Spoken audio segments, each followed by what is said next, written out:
Hi friends, வணக்கம். Welcome to trending சமையல். Friends, இன்றைக்கி வீடியோவில் நம்மளோட டெய்லி லைஃப்பில் நமக்கு தேவைப்படக்கூடிய யூஸ்ஃபுல்லான நிறைய டிப்ஸ் அண்ட் ட்ரிக்ஸ் வந்து ஷேர் பண்ணியிருக்கேன். ஒரே ஒரு பிளேட்டு மட்டும் யூஸ் பண்ணி எப்படி விதவிதமாக பூ கட்டலாம் அப்படிங்கிற ஐடியாவும் வந்து ஷேர் பண்ணியிருக்கேன். வீடியோ ஸ்கிப் பண்ணாமல் பாருங்கள். ஃபஸ்ட்டு டிப் என்ன அப்படின்னு சொல்லிட்டு பார்க்கலாம். நம்ம வந்து ரெகுலராக யூஸ் பண்ணுற அந்த கவரிங் வளையல், கவரிங் தோடு இந்த மாதிரிலாம் நீங்கள் வந்து யூஸ் பண்ணுறீங்க அப்படின்னா அது கருத்து போயிடுச்சு அப்படின்னும் போது இந்த மாதிரி புளியை வந்து கரைச்சி பேஸ்ட் மாதிரி ரெடி பண்ணி எடுத்துக்கோங்க. அந்த புளி வந்து பார்த்திங்கன்னா நம்ம சமையலில் வந்து சாம்பார், ரசத்துக்கெல்லாம் வந்து சேர்ப்போம் இல்லையா? சேர்த்தது போக மீதம் இருக்கிற அந்த சக்கையை வந்து நிறைய பேர் தூக்கி போட்டுருவோம்.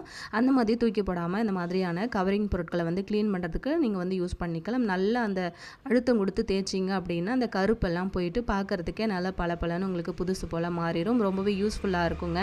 நல்ல ரிசல்ட்டும் உங்களுக்கு கொடுக்கும். எந்த ஒரு டேமேஜும் ஆகாது. ட்ரை பண்ணி பாருங்கள். நெக்ஸ்ட் டிப் என்னன்னு சொல்லிட்டு பார்க்கலாம். இந்த மாதிரியான ஆரஞ்சு பழம், இந்த கமலா ஆரஞ்சு இதெல்லாம் இருக்கு இல்லையா? நம்ம வந்து அதை யூஸ் பண்ணிவிட்டு அந்த தோல் வந்து நம்ம தூக்கி போட்டுருவோம். அந்த மாதிரி தோல் வந்து தூக்கி போடாமல் எடுத்து வச்சுக்கோங்க. பின்னாடி அதுக்கும் நான் வந்து டிப்ஸ் சொல்லியிருக்கேன்.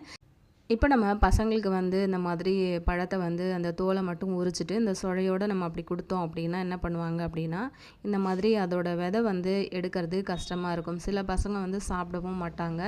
இப்போ இதுக்கு வந்து நமக்கு டைம் ஆகும். ஒரு சொழையாக நம்ம வந்து உரித்து அதில் இருக்கிற விதையெல்லாம் எடுத்துகிட்டு குழந்தைங்களுக்கு கொடுக்கறதுக்கு. ஸோ அந்த மாதிரி டைம் வேஸ்ட் பண்ணாமல் எப்போவுமே பழத்தை வந்து இந்த மாதிரி ரெண்டாக கட் பண்ணிக்கோங்க. கட் பண்ணிவிட்டு பார்த்திங்க அப்படின்னா கரெக்டாக அதோட விதை எல்லாமே வந்து மேலே உங்களுக்கு தெரியும். ஒரு கத்தி யூஸ் பண்ணி அழகாக அந்த விதையெல்லாம் எடுத்துகிட்டு அப்படின்னா ரொம்ப ஈஸியாக உங்களுக்கு அந்த விதையெல்லாம் ரிமூவ் ஆகிரும். இப்போ பார்த்தீங்க அப்படின்னா உங்களுக்கு தெரியும் அந்த பழத்தை அப்படியே திருப்பி இந்த மாதிரி அதோட பின்னாடி அந்த தோல் இருக்கு இல்லையா, அதை வந்து இந்த மாதிரி எடுத்தீங்க அப்படின்னா ரொம்ப ஈஸியாக உங்களுக்கு வந்து அந்த தோல் எல்லாமே வந்து ரிமூவ் ஆகிட்டு வந்துடும். அதே மாதிரி குழந்தைங்க வந்து எடுத்து சாப்பிட்றதுக்கு வசதியாக உங்களுக்கு சின்ன சின்ன பீஸாக இந்த மாதிரி வந்து கட்டாயும் கிடைக்கும். இப்போ குழந்தைங்களுக்கு ஸ்கூலுக்கு ஸ்நாக் கொடுத்துருங்க அப்படின்னா இந்த மாதிரி வந்து ட்ரை பண்ணி கொடுத்து விடுங்க. இந்த ஐடியா பிடிச்சிருந்ததுன்னா லைக் பண்ணிக்கோங்க. இப்போ நம்ம நெக்ஸ்ட் டிப் என்ன அப்படின்னு சொல்லிட்டு பார்க்கலாம். இப்போ அடிக்கிற வெயிலுக்கு நம்ம என்ன தான் வந்து காய்கறிகளை வாங்கி எப்படி தான் ஸ்டோர் பண்ணோம் அப்படின்னாலுமே சீக்கிரமாக வந்து காஞ்சு போயிடுது ஃப்ரிட்ஜில் வைக்கும் போதே. நீங்கள் வந்து முருங்கைக்காலாம் வந்து பார்த்திங்க அப்படின்னா சொல்லவே வேண்டாம். அதை வந்து கலர் மாறாமல் காஞ்சு போகாமல் எப்படி ஸ்டோர் பண்ணுறதுன்னு பார்க்கலாம். முருங்கைக்காய் வந்து சின்ன சின்ன பீஸாக கட் பண்ணி எடுத்துக்கிட்டு ஒரு பவுலில் தண்ணி எடுத்திருக்கேன். அதில் வந்து கொஞ்சமாக மஞ்சள் பொடி வந்து சேர்த்துக்கோங்க. அது கூட கொஞ்சம் கல்லுப்பு வந்து சேர்த்துக்கிட்டு அந்த முருங்கைக்காவை வந்து நல்லா அலசி எடுத்துக்கோங்க. அலசின முருங்கைக்காயை வந்து நீங்கள் அப்படியே ஒரு காட்டன் டவலில் போட்டு அதோட ஈரத்தை எல்லாமே வந்து ட்ரை பண்ணினதுக்கு அப்புறமா நீங்கள் ஃப்ரிட்ஜில் எடுத்து ஸ்டோர் பண்ணி வச்சாலும் சரி, இல்லைனா ஒரு காட்டன் கிளாத்தில் வந்து சுற்றிட்டு அப்படியே நீங்கள் வந்து ஃப்ரிட்ஜுக்கு வெளியில் ஸ்டோர் பண்ணி வச்சிங்க அப்படின்னாலுமே முருங்கைக்காயோட கலர் மாறாமல் ஒரு வாரம் 10 நாள் வரைக்குமே நல்லா ஃப்ரெஷ்ஷாகவே இருக்கும். ட்ரை பண்ணி பாருங்கள். நெக்ஸ்ட் டிப் என்ன அப்படின்னு சொல்லிட்டு பார்க்கலாம். இப்போ நம்ம முன்னாடி நான் சொல்லியிருந்தேன் இல்லையா, அந்த தோல் மட்டும் எடுத்து வச்சுக்கோங்க அப்படின்னு சொல்லிட்டு இந்த மாதிரி வந்து தோலை வந்து சின்ன சின்ன பீசஸாக கட் பண்ணி எடுத்துக்கலாம். இப்போ ஒரு சின்ன பாத்திரத்தில் தண்ணி வச்சுருக்கேன். தண்ணி வந்து நல்லா கொதிக்க ஆரம்பிச்சிருக்கு. கொதிக்கும் போது நம்ம எடுத்துருக்கிற அந்த பழத்தோலை வந்து உள்ளுக்குள்ளே சேர்த்துக்கோங்க. சேர்த்துட்டு கொஞ்சம் நேரம் கொதிக்க விட்டிங்க அப்படின்னா அந்த கலர் வந்து மாறிட்டு சூப்பராக உங்களுக்கு வந்து இந்த லிக்விட் மாதிரி ரெடி ஆகும். அதை வந்து ஒரு ஃபில்டர் யூஸ் பண்ணி இப்படி வந்து ஃபில்டர் பண்ணி எடுத்துக்கோங்க. இந்த தண்ணியை மட்டும் யூஸ் பண்ணி நம்ம இன்றைக்கி கிச்சன் க்ளீனிங், அதுக்கப்புறம் வந்து வீடு துடைக்கிறதுக்கு எல்லாத்துக்குமே வந்து யூஸ் பண்ணிக்கலாம். வீடு ரொம்பவே நல்லா வாசமாக இருக்குங்க. இப்போ நான் ஒரு டம்ளரில் வந்து கொஞ்சமாக அந்த தண்ணி, அதாவது அந்த ஆரஞ்சு பழத்தோலோட தண்ணி வந்து எடுத்திருக்கேன். நல்லா ஆறுனதுக்கு அப்புறமா ஒரு கற்பூரத்தை அதில் வந்து உதிர்த்து போட்டுக்கோங்க. இப்போ வந்து வீடு துடைக்கிறதுக்காக நான் தண்ணி எடுத்திருக்கேன். அந்த தண்ணியில் நம்ம இந்த ரெடி பண்ணி எடுத்த தண்ணியை நான் வந்து கலந்து எடுத்து வச்சுருக்கேன். இப்போ நம்ம வந்து வீடு துடைக்கிறதுக்கு ஸ்டார்ட் பண்ணிடலாம். இந்த மாதிரி நீங்கள் வந்து வீடு துடைக்கிறதுக்கு யூஸ் பண்ணிங்க அப்படின்னா வீடு வந்து எப்போவுமே நல்லா வாசமாக இருக்குங்க. இந்த மாதிரி நம்ம வீட்டில் வந்து எல்லா இடங்கள்லையுமே வந்து தொடச்சி எடுத்துக்கலாம். வீடு வந்து எப்போவுமே உங்களுக்கு 24 மணி நேரமும் நல்ல வாசமாக கமகமன்னு இருக்கும். எந்த ஒரு கெட்ட வாடையும் வந்து உங்களுக்கு வராது. அதே மாதிரி உங்களுக்கு வந்து சின்ன சின்ன பூச்சி, எறும்பு தொல்லை இந்த மாதிரியான பிரச்சனையும் வந்து இருக்காது. இது கூடவே வந்து நம்ம கற்பூரமும் சேர்த்துருக்கோம் இல்லையா? ஸோ கற்பூரமும் சேர்த்துருக்கிறதுனால இந்த ஆரஞ்சு பழத்தோலோட வாசனையும் கற்பூரமும் சேர்ந்து நல்ல ஒரு அரோமா உங்களுக்கு கிடைக்கும். வீடு எப்போவுமே நல்ல வாசமாக இருக்கும். ட்ரை பண்ணி பாருங்கள். அதுக்கப்புறம் நம்ம வந்து மீதம் வந்து தண்ணி எடுத்து வச்சுருந்தோம் இல்லையா, அதை வந்து இந்த மாதிரி ஒரு ஸ்ப்ரே பாட்டிலில் வந்து சேர்த்துக்கோங்க.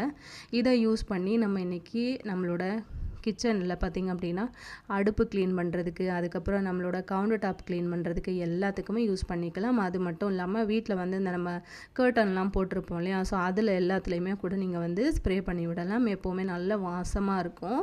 இந்த மாதிரி வந்து லிக்விடை ரெடி பண்ணி நீங்கள் ஃப்ரிட்ஜில் ஸ்டோர் பண்ணி வச்சுக்கிட்டிங்க அப்படின்னாலுமே நம்ம வந்து கெமிக்கல் எதுவும் கலக்காத லிக்விடாக சூப்பராக நம்ம இதை வந்து எப்போவுமே யூஸ் பண்ணிக்கலாம். அதே மாதிரி வந்து அந்த கற்பூர வாசனையும் இதில் வந்து இருக்கிறதுனால நமக்கு வந்து கிச்சன்லேயும் வந்து பார்த்திங்க அப்படின்னா எந்த ஒரு பேட் ஸ்மெல்லும் இல்லாமல் எப்போவுமே நல்ல ஒரு வாசமாக இருக்கும். இயற்கையாகவே இந்த மாதிரி கிடைக்கிற பொருட்களை மட்டும் யூஸ் பண்ணி நம்ம வந்து இந்த மாதிரி ரெடி பண்ணி க்ளீன் பண்ணும்போது நமக்கும் மனசுக்கு கொஞ்சம் திருப்தியாக இருக்கும். ஸோ ஃபுல்லாகவே அடுப்பு எல்லாமே வந்து நான் வந்து க்ளீன் பண்ணி எடுத்துக்கிறேன். ஃபுல்லாக எல்லா இடமுமே நான் வந்து தேய்ச்சி எடுத்துட்டேன். அதுக்கப்புறமா அந்த மாதிரி ஒரு காட்டன் கிளாத் வந்து யூஸ் பண்ணி ஃபுல்லாக இதெல்லாம் நம்ம வந்து தொடச்சி எடுத்துக்கலாம். இடமும் பார்த்திங்க அப்படின்னா நல்லா பளிச்சுன்னு க்ளீன் ஆகிடுச்சு. அதே மாதிரி அடுப்புமே பார்த்திங்க அப்படின்னா நல்ல பளபளன்னு பளிச்சுன்னு க்ளீன் ஆகிடுச்சு. உங்களுக்கு பார்க்கும்போது தெரியும் அப்படின்னு நினைக்கிறேன். இந்த மாதிரியான சின்ன சின்ன வேலைகளை கூட நம்ம வந்து கொஞ்சம் கஷ்டம் பார்க்காம நம்மளாக வந்து பண்ணோம் அப்படின்னும்போது நமக்கும் வந்து ஒரு சந்தோஷம் கிடைக்கும். பாருங்கள், ஃபுல்லாக நான் வந்து க்ளீன் பண்ணி எடுத்துட்டேன். தொடச்சி விட்டதுக்கப்புறமா கிச்சன் வந்து எப்படி அந்த கவுண்டர் டாப்பே வந்து நல்ல பளபளன்னு இருக்குது. ட்ரை பண்ணி பாருங்கள். நெக்ஸ்ட் டிப் பார்க்கலாம். இன்றைக்கி நம்ம இந்த மாதிரி ஒரே ஒரு பிளேட்டு மட்டும் யூஸ் பண்ணி நம்ம வந்து நீங்கள் சாமி படத்துக்கெல்லாம் பூ வைக்கிறீங்க அப்படின்னாலுமே விதவிதமாக கலர் கலராக வந்து பூ கட்டலாம். அதே மாதிரி நீங்கள் வந்து தலைக்கு வைக்கிறதுக்கு மல்லிப்பூ, முல்லைப்பூ, ஜாதி மல்லி அந்த மாதிரி விதவிதமான பூக்கள் கூட கட்டலாம். இன்றைக்கி இந்த மாதிரி ஒரு பெரிய பிளேட் வந்து எடுத்திருக்கேன். இதுக்கு வந்து நான் பார்த்தீங்கன்னா உள்ளன் நூல் இருக்குது இல்லையா, உங்களுக்கு என்ன கலர் பிடிக்குதோ அந்த மாதிரி வந்து நூல் செலக்ட் பண்ணி எடுத்துக்கோங்க. ஃபஸ்ட்டு நான் எடுத்து இந்த மாதிரி சுற்றுறேன் இல்லையா, ஸோ 2 சுற்று இந்த மாதிரி சுற்றி எடுத்துக்கோங்க. அடிப்பக்கமாக சுற்றி கொண்டு வந்து அதை அப்படியே வந்து முடிச்சு போட்டுருங்க. இந்த இடத்துல நான் வந்து கை பிடிச்சிருக்கேன் இல்லையா, ஸோ இந்த இடத்துல வந்து முடிச்சு போட்டுக்கோங்க. இந்த மாதிரி பண்ணும்போது வந்து பார்த்திங்கன்னா பூ கட்ட தெரியாதவங்க கூட பார்த்த உடனே ஈஸியாக பூ கட்டலாம். சின்ன பிள்ளைங்க கூட அழகாக வந்து பூ கட்டுறதுக்கு பழகிக்கலாம். இந்த இடத்துல வந்து ஒரு முடிச்சு போட்டுடலாம். முடிச்சு போட்டதுக்கப்புறமா மீதம் இருக்கிற நூலை வந்து நான் அப்படியே விட்டுக்க போகிறேன். ஏன்னா அதை யூஸ் பண்ணி தான் நம்ம வந்து இன்றைக்கி பூ கட்டுறதுக்காக அந்த நூல் வந்து வச்சுக்க போகிறோம். இப்போ அடியில் பார்த்திங்கன்னா நம்ம இந்த மாதிரி கட்டினதுக்கப்புறம் அந்த எக்ஸ்ட்ரா ஒரு சின்ன நூல் வந்தது இல்லையா, ஸோ அதை வந்து நான் தனியாக கட் பண்ணி எடுத்துக்கிட்டேன். இப்போ வந்து நமக்கு சூப்பராக பூ கட்டுறதுக்கு இந்த பிளேட்டில் நம்ம வந்து நூல் சுற்றி எடுத்துக்கிட்டோம். இந்த மாதிரி 2 பட்டையாக இருக்கணும். உங்களுக்கு பார்க்கும்போது தெரியும்னு நினைக்கிறேன். இப்போ நான் இந்த மாதிரி வந்து மல்லி மொட்டு எடுத்திருக்கேன். மல்லி வந்து எப்போவுமே நம்ம மொட்டாக இருக்கும்போதே கட்டிட்டோம் அப்படின்னா பார்க்குறதுக்கும் நல்லாயிருக்கும். அது விரியும் போது மல்லி வந்து பார்த்திங்கன்னா நல்லா அடர்த்தியாக இருக்கும். இந்த மாதிரி குட்டி குட்டி ரோஸ் வந்து நடுவில் வச்சு கட்டுறதா இருந்தாலும் நீங்கள் வந்து கட்டிக்கலாம். நான் இன்றைக்கி வெறும் ப்ளைனாக வந்து மல்லி மட்டும்தான் இன்றைக்கி கட்டி காட்டுறேன். பார்த்திங்கன்னா தெரியும், கொஞ்சம் பெரிய பெரிய மொட்டாக இருக்கு இல்லையா, ஸோ இதை வந்து யூஸ் பண்ணி நம்ம இப்போ கட்டுறதுக்கு ஸ்டார்ட் பண்ணிடலாம். ஆல்ரெடி நம்ம சேனலில் நிறையா வந்து பூ கட்டுற ஐடியாஸ் வந்து ஷேர் பண்ணியிருக்கேன். வேணும் அப்படின்னா சொல்லுங்கள், டிஸ்கிரிப்ஷனில் லிங்க் கொடுக்குறேன், செக் பண்ணிக்கோங்க. இப்போது 2 பூ வந்து எடுத்து வச்சு இந்த மாதிரி உள்ள அந்த கேப் இருக்கும்ல, அதுக்கு நடுவில் வந்து மொட்டை வந்து வச்சுக்கோங்க. அதுக்கப்புறம் அந்த நூல் இருக்குது பார்த்திங்களா, அதை வந்து இந்த பக்கமாக போட்டு உள் பக்கமாக கீழ் சைடாக வந்து எடுத்தீங்க அப்படின்னா உங்களுக்கு சூப்பராக அது வந்து முடிச்சு விழுந்துடும். இப்போ நான் பண்ணுற மாதிரி பண்ணிக்கோங்க. இதே மாதிரி மெத்தடில் நம்ம எல்லா பூக்களையுமே வந்து வச்சு ஈஸியாக கட்டிடலாம். டைமும் வந்து நமக்கு ரொம்ப எடுக்காது. அதாவது பூ கட்ட தெரிஞ்சவங்களுக்கு ஒன்றும் பிரச்சனை கிடையாது. இது வந்து பூ கட்ட தெரியாதவங்க இப்போ தான் நீங்கள் கற்றுக்குறீங்க அப்படின்னாலுமே கடன்னு நீங்கள் வந்து கட்டி முடிச்சிடலாம். நல்லா அடர்த்தியாக வேணும் அப்படின்னு நினச்சிங்கன்னா நல்லா பக்கமாக நல்லா நெருக்கமாக வந்து வச்சு கட்டிக்கோங்க. பார்த்திங்கன்னா உங்களுக்கு தெரியும் நம்ம எந்த அளவுக்கு கட்டியிருக்கோம் அப்படின்னு சொல்லிட்டு. இதுக்கு நடுவில் சின்ன சின்ன ரோஸ் வந்து வச்சு கட்டினோம் அப்படின்னாலுமே பார்க்கறதுக்கு ரொம்ப அழகாக இருக்கும். உங்களுக்கு பிடிக்கும் அப்படின்னா அதே மாதிரி வந்து வச்சு கட்டிக்கோங்க. நான் இன்னொரு பூ வந்து வச்சு கட்டி காட்டுறேன் பாருங்கள். இந்த மாதிரி தான் ரொம்ப ஈஸியாக வந்து பூ கட்ட தெரியாதவங்க கூட அழகாக கட்டிக்கலாம். அதே மாதிரி உங்களுக்கு தெரிஞ்ச பூ கட்ட தெரியாத ஃப்ரெண்ட்ஸ் யாராச்சும் இருக்காங்க அப்படின்னாலுமே அவங்களுக்குமே இந்த வீடியோ வந்து ஷேர் பண்ணி கொடுங்க. கண்டிப்பாக அவங்களுக்குமே ரொம்பவே யூஸ்ஃபுல்லாக இருக்கும். ரீசெண்ட் டைமில் நிறைய வீடியோஸ் வந்து நம்ம போஸ்ட் பண்ணியிருக்கோம். பூ கட்டுறதுக்கு நிறைய பேருக்கு தெரியல. ஆனால் இந்த வீடியோ பார்த்து நிறையா நாங்கள் வந்து கற்றுக்கிட்டோம், பூ வந்து கட்ட ஆரம்பிச்சிட்டோம் அப்படின்லாம் நிறைய பேர் வந்து கமெண்ட் பண்ணியிருந்தீங்க. ஸோ இந்த மாதிரியான வீட்டில் இருக்கிற ஒரு சில பொருட்களை வந்து யூஸ் பண்ணி கூட நம்ம அழகாக வந்து பூ கட்டிக்கலாம். இனிமேல் வந்து பூ கட்ட தெரியாது அப்படின்னு சொல்லிட்டு யாருமே வந்து சொல்ல முடியாது இல்லையா. ஸோ அதுக்கேற்ற மாதிரி நம்ம ரொம்ப ஈஸியாக இந்த மாதிரி வந்து கட்டி காமிச்சிருக்கேன். அவ்வளோதாங்க. இந்த மாதிரி வந்து அழகாக கட்டி எடுத்துக்கோங்க. எவ்வளோ நெருக்கமாக நல்லாயிருக்கு அப்படின்னு சொல்லிட்டு உங்களுக்கு பார்க்கும்போது தெரியும்னு நினைக்கிறேன். இதுவே வந்து நல்லா விரிஞ்சிருச்சு அப்படின்னா இன்னுமே நல்லா அடர்த்தியாக உங்களுக்கு நல்லா குண்டாக தெரியும் பார்க்குறதுக்கு. ஸோ இதே மாதிரி வந்து ட்ரை பண்ணி கட்டி பாருங்கள். அதே மாதிரி நம்ம வந்து இப்போது நீங்கள் சாமி படத்துக்கெல்லாம் பூ கட்டுறீங்க அப்படின்னா ஒரு சிலர் பார்த்திங்கன்னா மாலை மாதிரி கோர்த்து போடுவாங்க. ஸோ அந்த மாதிரியும் வந்து பண்ணலாம். இல்லை இந்த மாதிரி நீங்கள் பண்ண போகிறீங்க அப்படின்னாலுமே, அதாவது பூ கட்ட தெரியல, இது வரைக்கும் நாங்கள் கட்டினதில்லை அப்படின்னும் போது நீங்கள் சாமி படத்துக்கு போடுறதுக்கு இந்த ஐடியாவும் வந்து நீங்கள் ஃபாலோ பண்ணிக்கலாம். ஆல்ரெடி நம்ம வந்து மல்லி கட்டுறதுக்காக பிளேட்டில் வந்து சுற்றி ரெடி பண்ணி எடுத்து வச்சுருந்தோம் இல்லையா, சேம் அதே மாதிரி வந்து நான் எடுத்து வச்சுருக்கேன் நூல். இப்போ வந்து இதுக்கு நம்ம சாமந்தியும் அதுக்கப்புறம் வந்து பன்னீர் ரோஸ் இருக்கு இல்லையா, அதுதான் நான் வந்து எடுத்திருக்கேன். ஸோ அதோட காம்புகளை ஃபஸ்ட்டு நம்ம வந்து கட் பண்ணி எடுத்துக்கலாம். அப்போ தான் நம்ம வந்து வச்சு கட்டும்போது நமக்கு ரொம்ப ஈஸியாக இருக்கும். இப்போ வந்து பார்த்திங்கன்னா ஒரு சாமந்தி ஒரு ரோஸு அந்த மாதிரி நடுவில் தான் நம்ம இன்றைக்கி வந்து வச்சு கட்ட போகிறோம். இப்போ பாருங்கள் இது ரெடியாக இருக்குது. இப்போ இதில் வந்து ஃபஸ்ட்டு நம்ம சாமந்தியை வச்சுக்கலாம்.